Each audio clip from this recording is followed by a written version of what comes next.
off in the 5th chapter, which is about how Swamishri was at ease all of the time in various ways. He was also in love, as the title suggests too.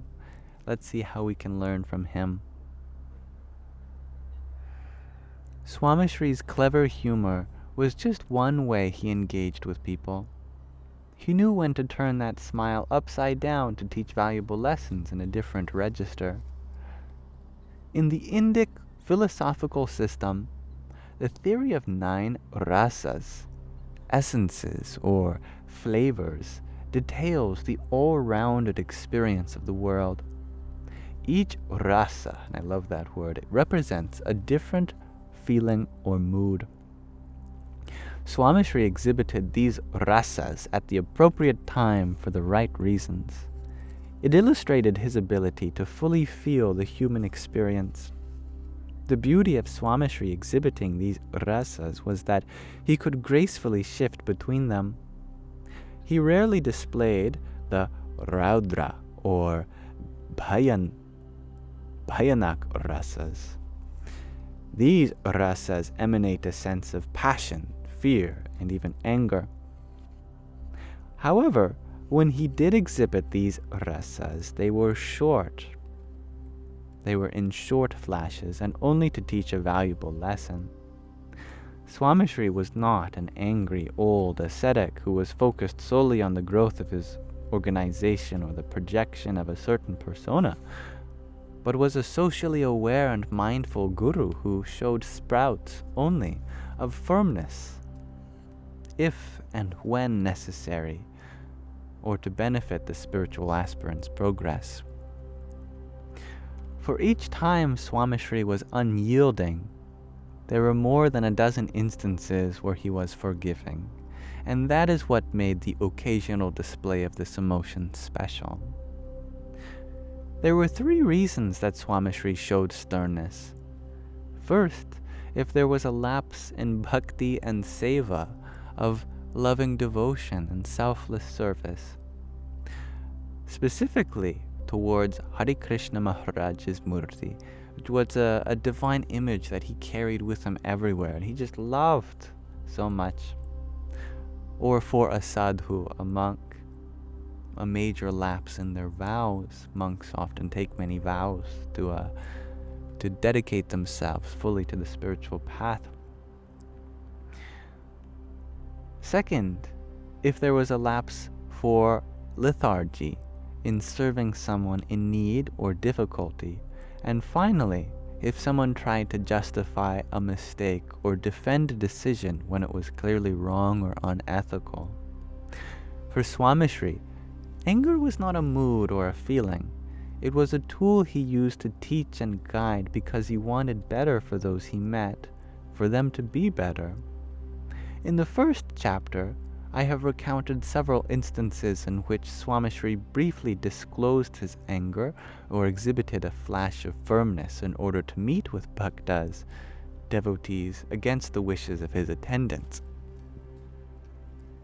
As showcased, Swamishri then quickly returned to his loving nature after the spiritual lesson concluded. His personal attendant, Narayan Charandas Swami, once told me, the number of times Swamishri showed sternness was negligible compared to the number of times that I would have shown that sternness. Yet, he was fully capable of doing so. It was a last resort for him, and it went as swiftly and instantly as it came. It had only been a few years since Gyan Priyadas Swami was initiated as a sadhu. He had been traveling with Swamishri as a personal attendant in Goa in 1976. It was his responsibility to take care of Swamishri's meals. After the morning sabha, the morning spiritual assembly, Swamishri sat down for lunch at Vishnu Bhai Amin's home. The bhaktas and sadhus, the devotees and monks, had gathered around him. Swamishri insisted that they sit across from him and eat as well.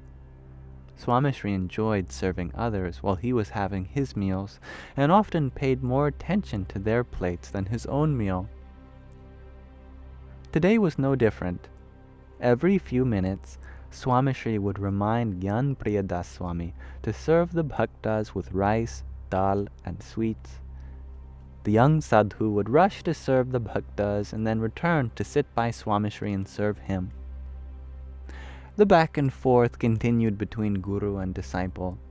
Swamishri insisted that the young sadhu serve the bhaktas, and the sadhu wanted to serve Swamishri. About halfway into the meal, Swamishri requested Gyan Priyadas Swami to serve the bhaktas warm kansar, which is a sweet made from wheat flour topped with ghee, clarified butter, and powdered sugar.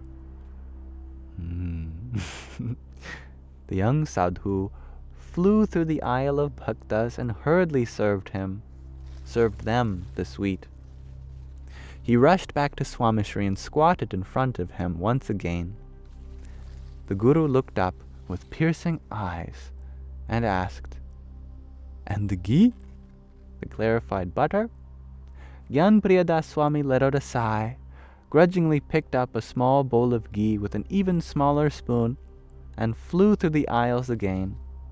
Just as he was about to sit in front of Swamishri, the guru questioned in an elevated voice and direct tone, "Where is the ghee you served? Which spoon did you use? Was it smooth or lumpy?" Gyan Priyadas Swami showed him the small bowl. Swamishri's voice was even louder now. "How can you serve such lumpy ghee with a small spoon?" Gyan Priyadas Swami explained. "The kansar is warm, so the ghee will melt.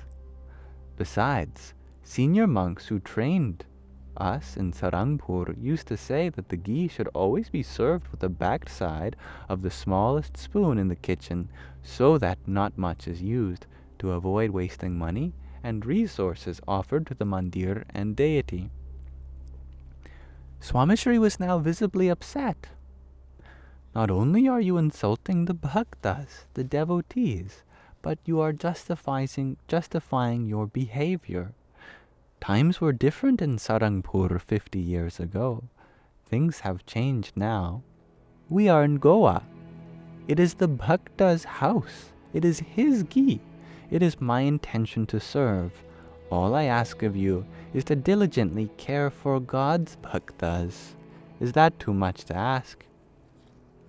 Swamishri stood up, washed his hands, and walked to the aisle to serve the ghee himself. Gyan Priyadas Swami recalls Swamishri's booming voice being disappointed and instructive, not agitated or personally insulting. The young sadhu was overwhelmed in the moment, not because Swamishri was angry, but because he had disappointed his guru. He instructed the other attendants to step in for him and then disappeared. He stayed away from Swamishri for the remainder of the day. When the guru was preparing to go to bed that evening, he asked the other sadhus why his attendant was not to be seen. A sadhu found Gyan Priyadas Swami and returned with him to Swamishri's room. He entered the room with his head lowered and his hands quivering. Swamishri called him near the bed and held his hands.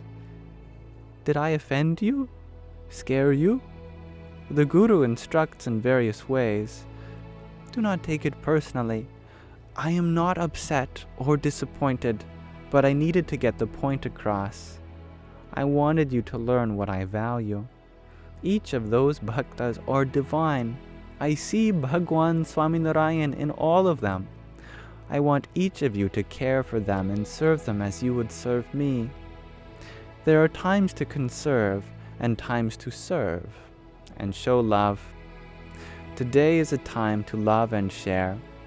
Also, never justify your mistakes. Listen, learn, and improve. It is how I learned from my gurus. I love you, and therefore am direct with you. Do not take offense. Besides, now I will never have to raise my voice with you ever again. The entire room broke out into laughter. The sadhu acknowledged that if Swamishri had not been stern and got up himself, he would have continued to defend his behavior. Swamishri loved his bhaktas enough to not only care for their meals and needs, but to instill that same care and concern in the sadhus who would look after them in his absence. He was creating a culture of seeing divinity in each other. He knew exactly how to teach it and enforce it, with love, warmth, and even raised voices. Gyan Priyadas Swami states that even today he sees that image of Swamishri standing up mid-meal whenever he feels lax or nonchalance in caring for and loving those around him. To be at ease is to be firm and stern, but only as a last resort.